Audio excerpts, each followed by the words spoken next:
Hi everybody, this is Manny with Classic Auto Repair. Today we are looking at a 1957 Cadillac sedan Deville. New customer, and we're doing an overall inspection for safety and mechanical. Already completed the undercarriage inspection, and you can find that on a separate video. Today we're looking at the top side, going down the repair list of items the customer wants to look at, as well as items that we found during our inspection of the vehicle. I'm going to go ahead and just start down the list. That'll kind of keep me on track. First of all, the engine, let's see what we got. We got an oil change. So this is going to be just kind of a common oil change on this. We will be replacing the cartridge filter, which has an original OEM style cartridge. So we'll be doing that. We checked for oil leaks. That's on the second inspection, which I covered on the bottom of the car. Windshield wiper not working. We have a couple options here. This 57 has the old vacuum styled wiper motor, which uses a vacuum flapper here. This unit has been on there a long time, and unfortunately they dry out and they need to be rebuilt. So what we'll do here is we'll replace this unit with a rebuilt motor, or we can look at upgrading this vacuum style to an electric motor, which is what all new cars have. They use electric motors because they're more reliable. They hold up better than the vacuum styled wiper system. So I've listed both options to convert and upgrade to electric, and or just to replace this OEM vacuum motor to fix that issue there. It also has a frozen cable. This cable runs to the dash, and right now it's not moving at all, so there may be some additional costs if we choose to go with the original style, because we'll have to get that cable either repaired or replaced to make it actually work. So something to keep in mind there. Heater makes engine run rough when you turn it on. This has been one that I haven't seen very often, but I knew exactly what it was once I got the engine running. And there's a separate video that will illustrate this while the motor is running, and how when you turn on a heater motor, wiper, a window, it's got power windows, so you make a window go up or down or turn on the headlights, the engine will start vibrating and act like it's going to die. And the reason is the supply voltage to the ignition system, which includes your coil and your distributor.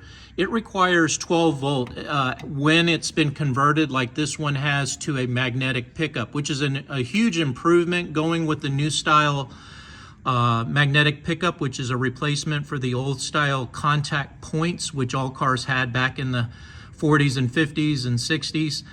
Going with magnetic, just like on a new car, it's more reliable and it doesn't fail through corrosion of just the car sitting for a few months. The rust and oxidation will cause the ignition system to fail.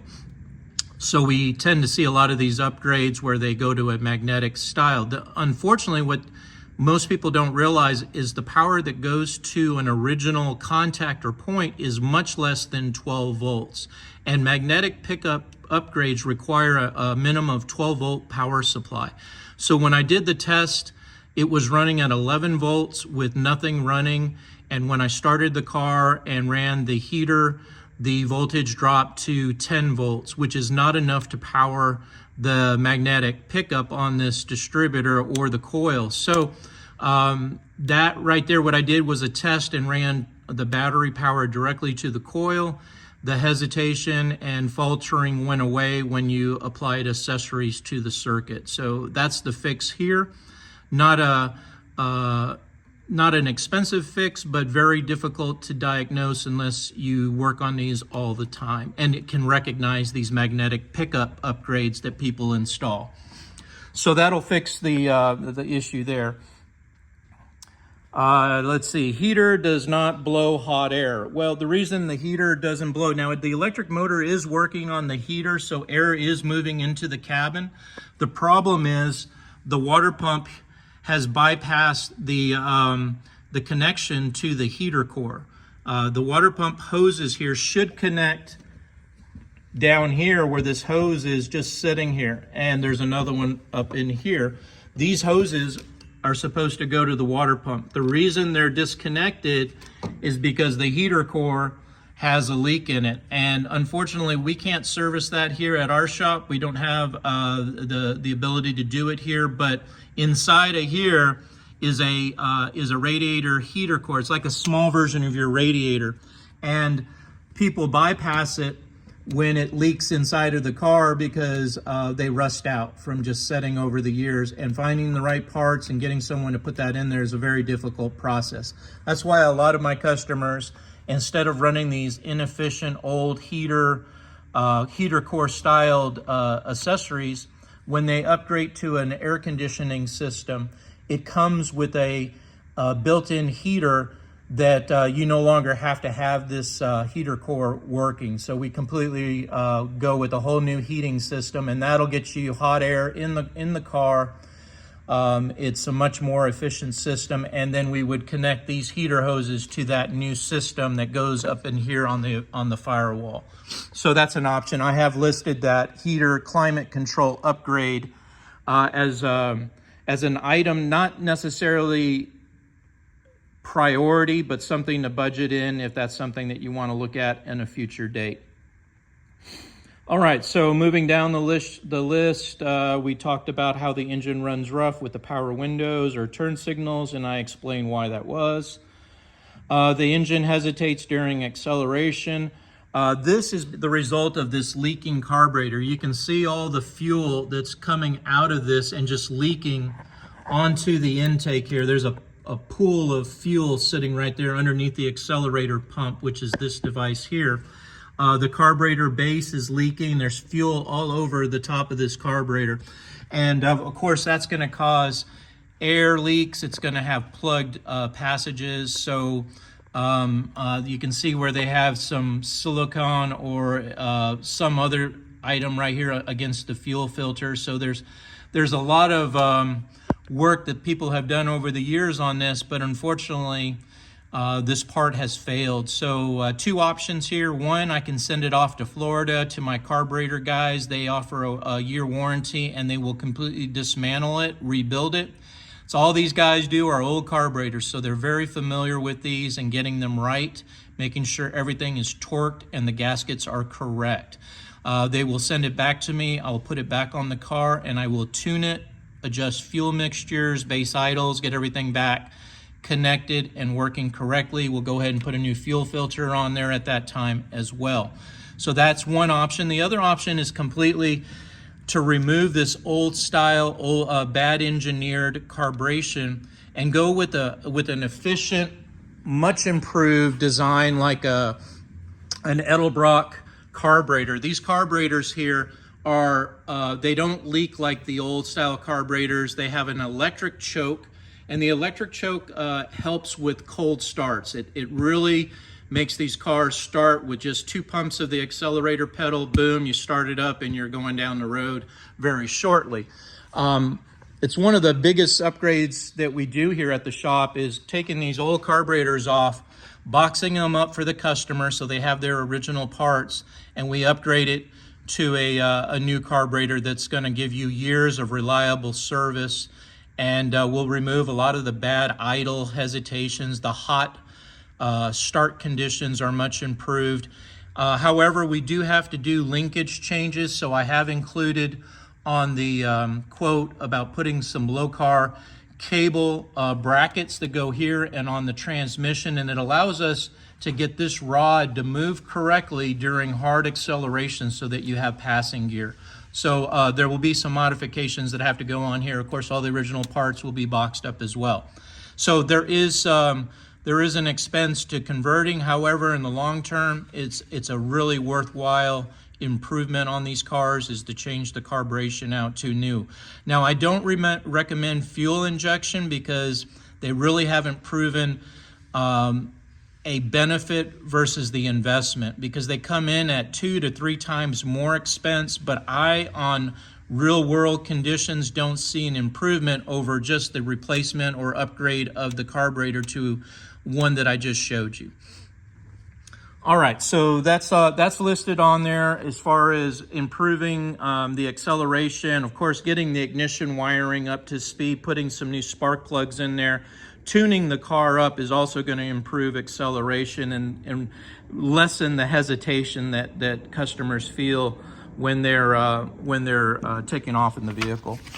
All right, moving down the list, strong fuel smell on close after drive. Well, old cars are always gonna make you smell like you just came from a NASCAR race or something. And the reason is because this is an open emission system or a fuel system. The gases that build up inside of this engine prior to 1980s, late 70s, don't have any emission controls. They weren't concerned back about those situations. So all the vapors are not captured under the hood. They're just exhausted directly. Right here is your breather filter. Oil vapors come right out of this. So you're gonna get that oily smell on you regardless of what you do, because that's just the design of the system and the limitations that it has over new cars and a closed emission system where no gas vapors escape to the atmosphere until it's gone through the catalytic converter and burned off. Again, just old technology. Things that we can do to improve the smells is to make sure that we do regular oil changes, that all your breathers are clean. If you have PCV valves, you want to make sure that they have been checked or replaced. Those will cause significant vapors. And of course, the fuel leaks at the carburetor as well as at the fuel pump. The fuel pump is leaking fuel right here. And this is an old mechanical style fuel pump.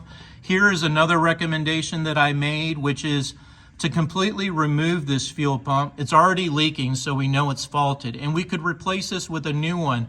However, when you haven't driven the car for 3 or 4 months or a couple of weeks and you go to jump in it and you have to crank and crank and crank on it, the reason is this fuel pump has to prime the line. It has to pull fuel all the way from the back gas tank up and into the carburetor when the car sets. It all kind of drains back. And you have to turn the motor over or in the start condition to crank it so that the arm inside of here turns back and forth or moves back and forth to create vacuum and push the fuel into the carburetor. This is an old style. They went away with this back in the late 60s, early 70s. They went to electric fuel pumps. They put them in the gas tank or along the fuel supply line like we do. We put it towards the back by the gas tank, and we run a wire to the ignition switch. That way, when you turn the key on, within a half a second, this fuel line has gas going to the carburetor, and when you go to start it, you're not sitting there cranking and cranking, trying to develop fuel pressure. It's electronic, so it's immediately available to the carburetor so that it can start the car. So that's why we have remove this, put a plate, we block it off to the motor. There's a plate that we put in place, and then we run the fuel line from here directly to the carburetor before the filter. And then we put another filter back at the gas tank before the fuel pump, and we run a wire to the ignition. And that really is a huge improvement on daily driving or when you have the car setting and getting it to start up. There's nothing better than an electric fuel pump upgrade to help with that. All right, so went over the carburetor upgrades and options, whether we go with a new carburetor or we go with rebuilding your original.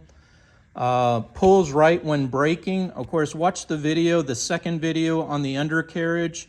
It will show that there's a leak on the wheel cylinders, and of course that means your linings are all covered in brake fluid, which causes the brakes actually to stick, and it makes it pull. So you're gonna experience a pull because either the brake is grabbing or not grabbing at all. Fuel, I also recommended on the braking that we check the front brakes, which requires some time and labor because we have to pull a lot of parts off to get access underneath here to see what the brake condition is. So I have listed it. I don't know what's going on inside of there, but I know that it doesn't show signs of leaking like the rear brakes are right now. And that would be a priority item, safety issue. You don't want to lose your brakes on these cars. It's got a single reservoir, so if the back wheel cylinder is leaking, you lose your fluid, then you don't have brakes anymore. Okay, moving down, we talked about the fuel pump, what the situation is there. Fuel gauge not accurate. The gauge does activate with the key. However, it's not reading correctly according to the customer. The solution is to replace the fuel sending unit. However, there's no access at the top, so we have to pull the gas tank out of the vehicle. Then we take the new sending unit and we test to make sure that it shows empty when it's empty and full when it's full. If everything works correctly, then we put the new sending unit back in the tank and we put it back up in the car, add the gas back into the car. So it's a labor intensive, but we have included it if you wish to have that item repaired. Hard starts when cold. Well, that's a relation between two things. The fuel pump, as we talked about earlier, and then this has the old style choke, which tend not to work on these old cars. They just have been on here too long. This choke requires the heat from the exhaust manifold to turn a coil inside, which changes the position of the choke. The choke needs to be fully closed when the car is cold and then all the way open when it's hot. The electric chokes do a far superior job of maintaining this airflow so that the car starts when it's cold, and then when it's hot, you don't have an issue as much as you would with these old style choke designs. Again, old engineering, it's the best they had back in 1957. However, nowadays we do have huge improvements in the engineering and design of these parts, and I would recommend taking advantage of it where you can. Okay, so that covers the hard starts. Moving down the list, climate control. Customer asked for pricing out climate control for this vehicle. We do add that. We put new air conditioning compressors, the Sandin compressors. These are great. They're low drag. They won't cause an idle issue when they're engaged. Very efficient, and it uses 134A Freon, which is inexpensive compared to the R12 they used back in the 50s and 60s, 70s. So we convert everything to the newer style Freon. We put a condenser up in front of the radiator. We put all the brackets on here, move things around so that we can accommodate the compressor, add belts and drives on the pulleys. We add heater control valve, and as I mentioned before, you don't have to worry about fixing your old heater and radiator. We connect a whole new heater to the system. It's computer controlled, controls the servos, so it's all by wire, just like your new cars. And that allows us to get all of the parts on. We'll add the Freon, the dye, put all the under dash vents, and the unit itself looks like one of these up here, and it's just a small box that that mounts up underneath the dash so you don't see it. It's tucked up underneath by the glove box, and then we add vents like these that we can paint the color of the car. There's singles that go on the sides, and then the triple one goes in the middle. So it's kind of vintage period looking. And a good upgrade to add to these cars, if you're going to drive them in Texas, you're going to expand the drivability by having a good climate control for those hot summers. And the cold winters, you got a great heater with good defrost that's going to blow hot air up on the windshield, keep that windshield clear. So that was priced out on the estimate as well. Brake upgrades. Unfortunately, my vendors do not offer a solution, and we haven't installed one, so we don't offer the services to upgrade the booster and add disc brakes to this car. This has drum brakes on it. It has a master cylinder way down under the car. You'll see that in video 1 of the undercarriage. Most master cylinders are mounted up here on top for easy accessibility and maintenance. These are way down on the bottom. You got to get into the floor pan. Move the carpet out to access it, to fill it with fluid, or do it from a lift like we do. However, you may check with other shops. They may offer solutions to upgrade this booster take all these parts out, add a new upgraded design like we tend to put in cars. Here's an example of a upgraded brake system that was added to this Plymouth. It's got the booster up here, the master cylinder with dual reservoirs, so that if one system leaks, let's say that rear wheel cylinder leaks and empties out the reservoir, you still have a full reservoir for the front brakes. This came out in the late 60s, 70s as a solution for cars losing their brakes. When one of the wheels failed, all of them failed because of the design. So this would be kind of a solution you would add to it. This is an example of the upgraded air conditioning system here with the compressor. Nice clean inputs to the firewall where the evaporator is on the other side. All right, continuing down the list. Another item we don't show as available through our company, and that is the restoration of the bumpers. We don't have a solution. I did research, and this one will have to be repaired and then replated if you wanted to take care of those scratches and the small gouges that this bumper has on it. We don't offer a replacement part right now that's available to us. But you may check with some rechroming companies. They may offer some solutions for you there. All right, going down the list, we checked the generator for output. It's showing 14 volts, so we're looking good on this generator. Does not need to be replaced. It already has a power master on it, and it's in good shape, producing the right amount of voltage for the vehicle. We talked about the rear shock on the prior video, so watch that to see what that's about. And the brakes, looks like most of these other items were on the bottom of the car. Let me make sure there wasn't anything else on the top to discuss. Went over the oil leaks, the coolant leaks, transmission pan gasket, shocks, tire upgrades. Again, this has a old style tires on it, the old polyester tires. They just aren't a very good car if you're going to drive. You drive it on the Texas roads with all these grooves from the semis.